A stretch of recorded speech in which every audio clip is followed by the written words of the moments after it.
अगर मैं आपसे कहूं कि कंबोडिया के जंगलों में एक पिरामिड छिपा हुआ है और मुझे यकीन है कि आपने इसके बारे में पहले कभी नहीं सुना होगा। इसे बाफुआन पिरामिड के नाम से जाना जाता है और नहीं, ये कृत्रिम रूप से नहीं बनाया गया है। यह वास्तविक हवाई दृश्य है और आप पिरामिड को पेड़ों से घिरा हुआ देख सकते हैं। लेकिन ये जानकारी उस बात के आगे कुछ भी नहीं है जो मैं अभी आपको बताने जा रहा हूँ। इस पिरामिड में एक विशालकाय मानव आकृति सो रही है।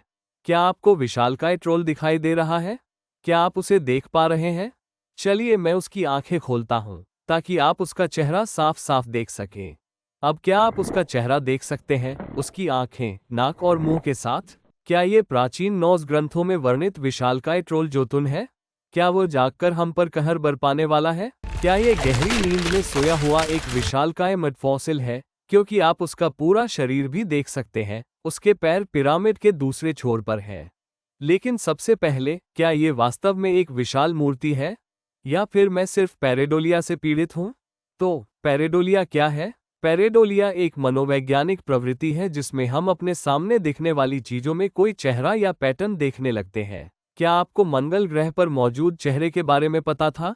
जी हाँ, यह एक वास्तविक तस्वीर है जिसे नासा के वाइकिंग एक ऑर्बिटर द्वारा 1976 में खींचा गया था। बिल्कुल ऐसा लग रहा है जैसे किसी सैन्य भूमि पर कोई चेहरा उकेरा गया हो, है ना? वैज्ञानिक इसे पैरेडोलिया कहकर खारिज करते हैं। यह एक प्राकृतिक संरचना है, लेकिन मनुष्यों में चेहरा देखने की प्रवृत्ति होती है।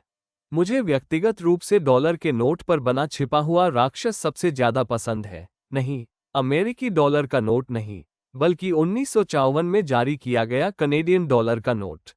क्या आपको शैतान का चेहरा दिख रहा है? नहीं, जूम करके देखिए और आपको उसके बालों पर शैतान दिखाई देगा। आप उसकी दो आंखें, टेढ़ी नाक और एक शैतानी मुस्कान देख सकते हैं। ये चेहरा एक या दो लोगों की नज़र में नहीं आया, बल्कि यह बात फैल गई और हर किसी ने इसे शैतान का चेहरा समझा, जिससे कनाडा में भारी हंगामा मच गया और सरकार को शैतान के चेहरे को हटाने के लिए बालों को काला करना पड़ा, जैसा कि आप 1967 में जारी किए गए इस नोट में देख सकते हैं। बेशक, आप कह सकते हैं कि लोग पागल हैं, वे तस्वीर में शैतान का चेहरा कैसे देख सकते हैं? लेकिन यह एक तस्वीर नहीं है, यह एक उत्कीर्णन है, जिसका अर्थ है कि यह छोटे स्टील के औजारों का उपयोग करके बनाई गई हस्तनिर्मित कलाकृति है। तो क्या उस कुशल उत्कीर्णक ने जानबूझकर कनेडियन डॉलर के नोट में कोई छिपा हुआ संदेश डाला था? ठीक वैसे ही जैसे हमें अमेरिकी डॉलर के नोट में छिपे हुए संदेश मिलते हैं? या फिर क्या 1950 के दशक में कनेडियंस लोगों को सामूहिक पैरेडोलिया हो गया था? लेकिन चलिए कनाडा से वापस कंबोडिया चलते हैं। क्या ये सचमुच एक विशाल मूर्ति है या मुझे पैरेडोलिया हो रहा है? चलिए मैं आपको यही आकृति एक अलग कोण से दिखाता हूँ। ये सामने से दृश्य है, लेकिन चलिए मैं पिरामिड के किनारे चलता हूँ ताकि हम ट्रोल का 3D दृश्य देख सकें। अब आपको क्या लगता है? ये स्पष्ट रूप से एक चेहरा है ना? क्या आपको चेहरे की आकृति, उतार चढ़ाव दिखाई दे रहे हैं? माथा तो सपाट है, लेकिन आंखों को देखो, ये जानबूझकर इन दो जगहों से उभरी हुई हैं। नाक को जानबूझकर बाहर की ओर निकला हुआ बनाया गया है, ठीक वैसे ही जैसे किसी भी इंसान के चेहरे में नाक हमेशा बाहर की ओर निकली रहती है। और नाक और होठों के बीच के गड्ढे को देखिए और देखिए कि कैसे उसके होठों के बीच एक स्पष्ट रेखा बनी हुई है। और आप उसका कान भी बाहर निकला हुआ देख सकते हैं। ये पैरेडोलिया नहीं है, वास्तव में इस विशाल आकृति का उल्लेख विकिपीडिया पर लेटे हुए बुद्ध के रूप में किया गया है। इसमें लिखा है कि पश्चिम दिशा की दूसरी मंजिल पर लेटे हुए बुद्ध की 70 मीटर लंबी प्रतिमा का निर्माण किया गया था। लेकिन पुरातत्वविदों का कहना है कि यह बात अविश्वसनीय है। उनके अनुसार यह विशाल आकृति मूल रूप से अस्तित्व में ही नहीं थी। ये स्लीपिंग मडफॉसल मूल बाफुआन पिरामिड का हिस्सा नहीं था। आइए मैं आपको इसका कारण बताता हूँ। ध्यान से देखिए, क्या आपको इस हवाई दृश्य में कुछ गलत दिख रहा है? हाँ, यह एक मंडला, एक साइमेटिक्स आवृत्ति पैटर्न जैसा दिख रहा है, लेकिन क्या आपको इसकी संरचना में कोई गड़बड़ी दिखाई दे रही है? अगर आप पिरामिड के पहले स्तर की दीवारों को देखें, तो ये बिल्कुल स्पष्ट है। आप यहाँ ये दीवार देख सकते हैं, इस तरफ एक, यहाँ तीसरी दीवार और यहाँ चौथी दीवार, एकदम सही, है ना? लेकिन एक मिनट रुकिए, चलिए दूसरी मंजिल पर नजर डालते हैं। आप यहाँ ये दीवार देख सकते हैं, यहाँ दूसरी, यहाँ तीसरी और यहाँ चौथी, है ना? लेकिन ये क्या है? क्या ये इस तरफ रखे गए पत्थरों का एक अतिरिक्त ढेर है? दूसरी तरफ तो ये दिखाई नहीं देते।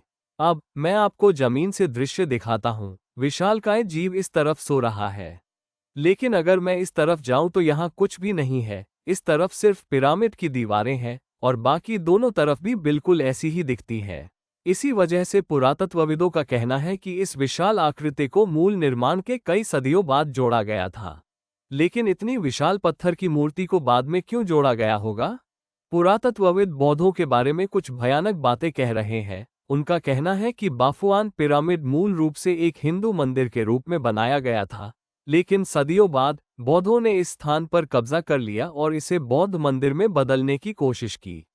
और उनका दावा है कि इसीलिए उन्होंने इसमें सोते हुए बुद्ध की प्रतिमा लगाई, ताकि लोगों को यकीन दिलाया जा सके कि यह एक बौद्ध मंदिर है। मैं इस सिद्धांत से सहमत नहीं हूँ। पहली बात तो यह है कि मुझे नहीं लगता कि बौद्ध लोग छल का सहारा लेंगे, खासकर इतने बड़े पैमाने पर। इस विशाल मूर्ति का निर्माण एक व्यक्ति द्वारा नहीं किया जा सकता था और मुझे विश्वास नहीं है कि बौद्ध भिक्षुओं का एक बड़ा समूह एक साथ मिलकर दूसरों को धोखा देने की साजिश रचेगा। दूसरे, इतनी विशाल आकृति को बाद में जोड़ना असंभव होगा। आपको अंदाजा देने के लिए, बीच में खड़े होने पर मेरी लंबाई इतनी है और लेटी हुई मूर्ति की लंबाई इतनी है। यह मूर्ति 230 फीट लंबी है। एक जंबो जेट, एक बोइंग 747 की कल्पना कीजिए, जिसमें 370 से अधिक यात्री हों। ये सोई हुई विशालकाय मूर्ति की लंबाई है। इसलिए इसे पिरामिड के मूल निर्माण के समय ही जोड़ा गया होगा। लेकिन इस मंदिर के मूल निर्माता हिंदू ही क्यों थे, जिन्होंने इसमें एक विशाल लेटे हुए बुद्ध की प्रतिमा जोड़ी? क्योंकि ये भगवान बुद्ध नहीं, बल्कि भगवान विष्णु है। एक क्लासिक लेटी हुई विष्णु प्रतिमा। ये हिंदू आकृति हिंदू मंदिरों में, कंबोडियाई मंदिरों में, भारतीय मंदिरों में और दुनिया भर में बार बार उकेरी जाती है। यही कारण है कि आपको बाफुआन पिरामिड की दीवारों पर राम और कृष्ण जैसे विष्णु के विभिन्न अवतार खुदे हुए दिखाई देते हैं, जो मंदिर का भगवान विष्णु के प्रति लगाव की पुष्टि करते हैं। लेकिन एक और तथ्य है जो इस आकृति को भगवान विष्णु की मूर्ति होने की पुष्टि करता है। इन दोनों देवताओं में मुख्य अंतर क्या है? बाईं ओर विश्राम करते बुद्ध हैं और दाईं ओर विष्णु है। क्या आपको कुछ अजीब लगा? इन दो प्राचीन मूर्तियों पर गौर कीजिए। बाईं ओर बुद्ध की मूर्ति है और दाईं ओर लेटे हुए विष्णु की मूर्ति है। जी हाँ, बुद्ध को लगभग कभी भी मुकुट के साथ नहीं दिखाया जाता है, जबकि विष्णु को आमतौर पर मुकुट के साथ दिखाया जाता है, और आप इस पत्थर की मूर्ति में मुकुट को स्पष्ट रूप से देख सकते हैं। लेकिन यह मुख्य अंतर नहीं है। क्या आपको बुद्ध और विष्णु के बीच कोई और अंतर मिला? भगवान विष्णु का पेट भगवान बुद्ध के पेट से बिल्कुल अलग है। बुद्ध का पेट हमेशा सामान्य तरीके से दिखाया जाता है, लेकिन विष्णु का पेट, क्या आप देख सकते हैं कि वहां क्या हो रहा है? भगवान ब्रह्मा ब्रह्मांड के निर्माता है, लेकिन वे विष्णु की नाभि से प्रकट होते हैं, क्योंकि वह एक पोर्टल है, और ठीक यही हम यहाँ देखते हैं।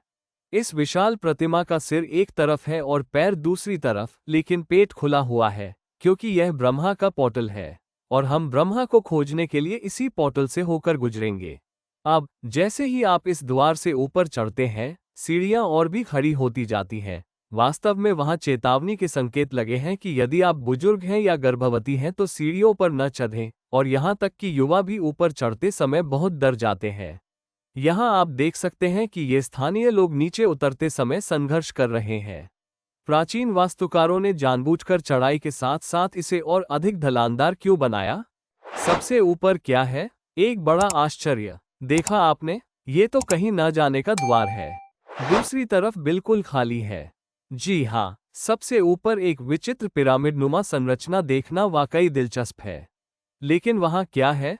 बस दरवाजों का एक समूह है, और यह पूरी तरह से खुला है, मानो यह एक स्टारगेट हो, एक पोर्टल जो हमें किसी अलौकिक दुनिया में ले जाए। क्या ये समय के पार जाने का द्वार हो सकता है? ब्रह्मा के निवास स्थान ब्रह्मलोक तक ले जाएगा? क्या इसीलिए हम विष्णु की नाभि से होकर ब्रह्मा के द्वार तक पहुंचे थे? हमें शिखर पर चढ़ने की मनाही है, सीढ़ियां बहुत खड़ी हैं, और बिना सहारे के कोई भी ऊपर नहीं चढ़ सकता, और यह एक पवित्र स्थान है, यह ऊर्जा से भरपूर है। मैं इसे समझा नहीं सकता। यह ऐसी चीज है जिसे आपको महसूस करना होगा। जब आप खुद वहां जाएंगे तो आपको इसका एहसास होगा।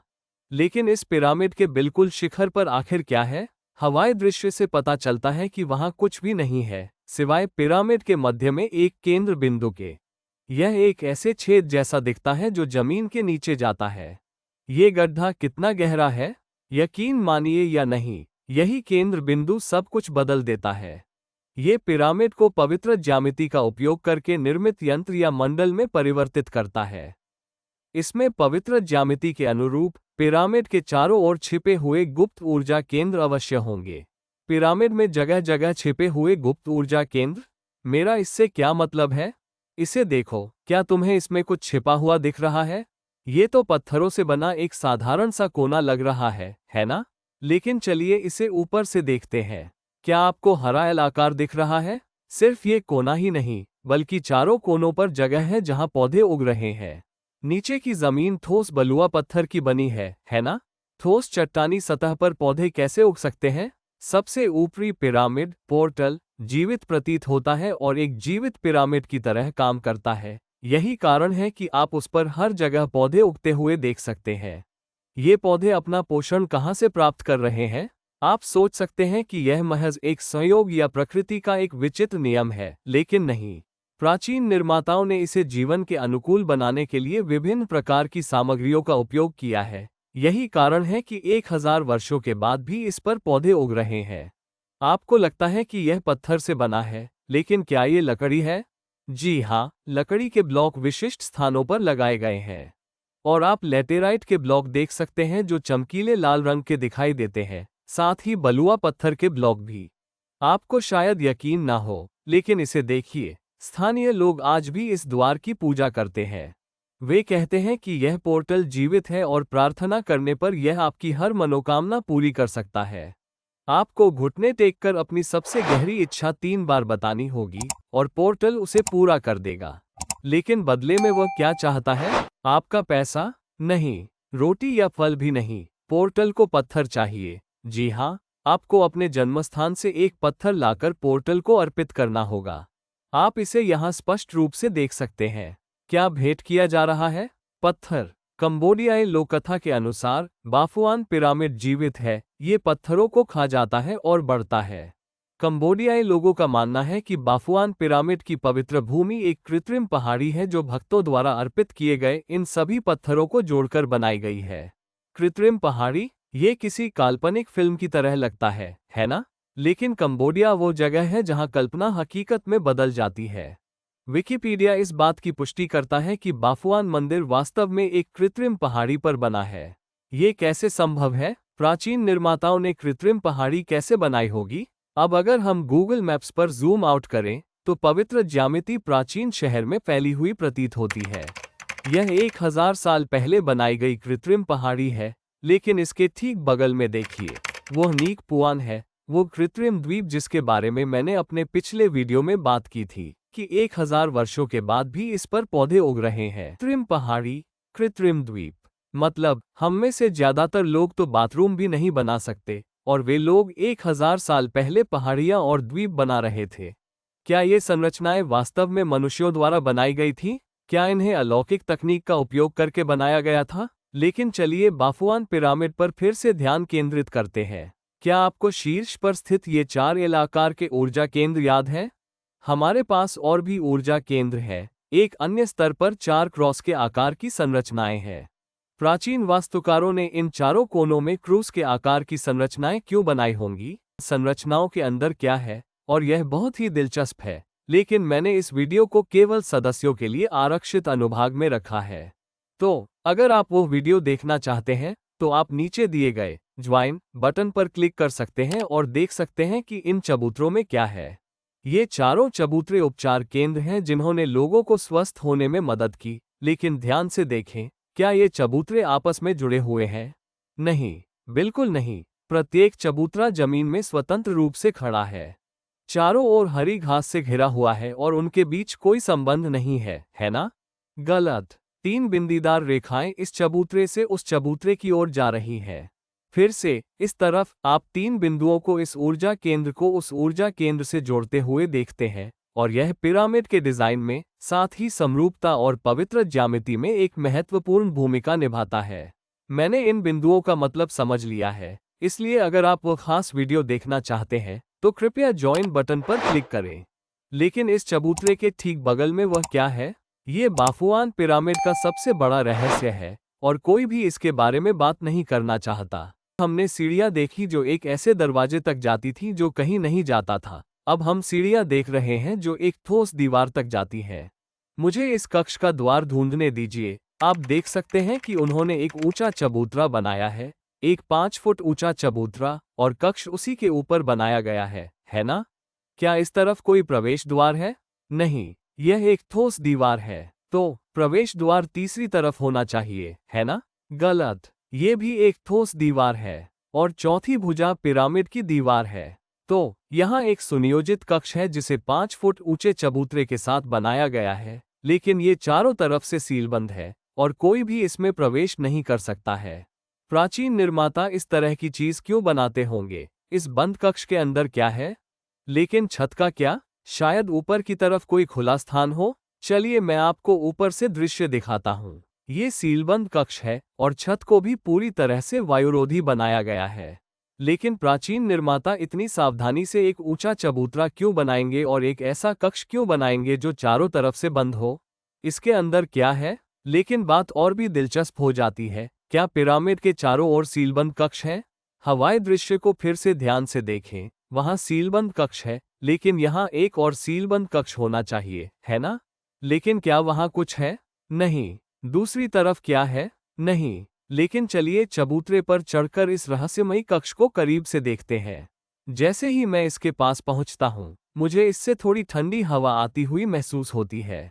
ये बहुत दिलचस्प है, क्योंकि अगर यह एक ठोस दीवार है तो मुझे ठंडी हवा महसूस नहीं होनी चाहिए। चलिए मैं अपना कैमरा इसके आर पार डालता हूँ। क्या आपको कुछ दिखाई दे रहा है? ये ठोस नहीं है, इसके अंदर एक और कमरा है जो कुछ इंच की दूरी पर है। चलिए मैं अपना गोप्रो इस छेद के अंदर डालता हूँ। आपको क्या लगता है? आपको क्या दिखाई देता है? कुछ तो जरूर चल रहा है। आखिर प्राचीन निर्माता पूरी तरह से सीलबंद कक्ष का निर्माण क्यों करेंगे? और इसे सोते हुए विशालकाय के ठीक नीचे क्यों बनाया गया था? क्या यह महज एक संयोग है? क्या उस दैत्य के मुकुट का कोई टुकड़ा गायब है? क्या वो इस बंद कक्ष के अंदर है? तो आपका क्या विचार है? क्या आपने पहले कभी बाफुआन पिरामिड के बारे में सुना है? क्या ये सचमुच एक विशालकाय मूर्ति है? क्या वह जागेगा? क्या ये बुद्ध है या विष्णु? इसके ऊपरी तल पर पौधे कैसे उग रहे हैं? प्राचीन वास्तुकारों ने कृत्रिम पहाड़ी कैसे बनाई और इसे इस कृत्रिम द्वीप के बगल में क्यों बनाया गया? वे इस पिरामिड को पत्थर क्यों चढ़ाते हैं?